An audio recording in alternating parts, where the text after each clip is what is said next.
Thanksgiving and holiday get togethers are supposed to be fun. But when you have food allergies, asthma, or environmental sensitivities, being a guest can come with a lot of stress. Today, we're breaking down simple, real life tips on guesting, how to be a good guest. Everything from communicating your needs ahead of time to navigating pets, perfume, and potlucks without feeling awkward or being a burden. Welcome to the show.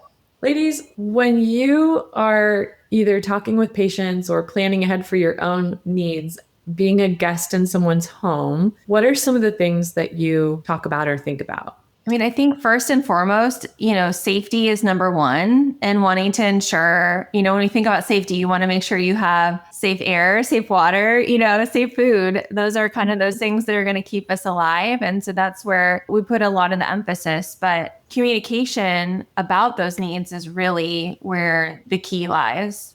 Yeah, I think so too. And something else that I was just thinking about too is as a guest going somewhere, I have asthma, but I don't really have to reach out and tell anybody or warn everybody because for the most part, I'm okay. I, make sure to keep my inhaler on and all of that. But one of the things that also I deal with whenever I go places is it's not so much a social anxiety, but it's an over peopling kind of issue that I often need little mini breaks to have just to regather my thoughts and have a calm, quiet moment of peace. And so I think that just to remember that that's okay too. So if you're going to go somewhere, you don't have to feel like this is going to be miserable. I'm going to be absolutely drained. If you start feeling that way, take a little break. Go to the restroom, step out on the porch, pop into a random room that doesn't have a door closed, but where there's not many people, and just take a breather. And just allowing yourself to know that that's okay can relieve so much stress, because that's literally what I do before I go places where I know I'm going to have that feeling.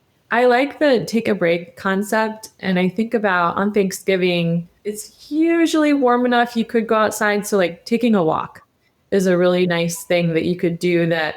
I mean, if you want to go alone, you could make that clear. Like, hey guys, I need a minute by myself to clear my head. I'll be back in a few.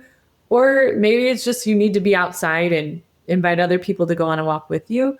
But that's one way as a guest that if you just need a breather, you can communicate that you're going to leave, but you'll come right back.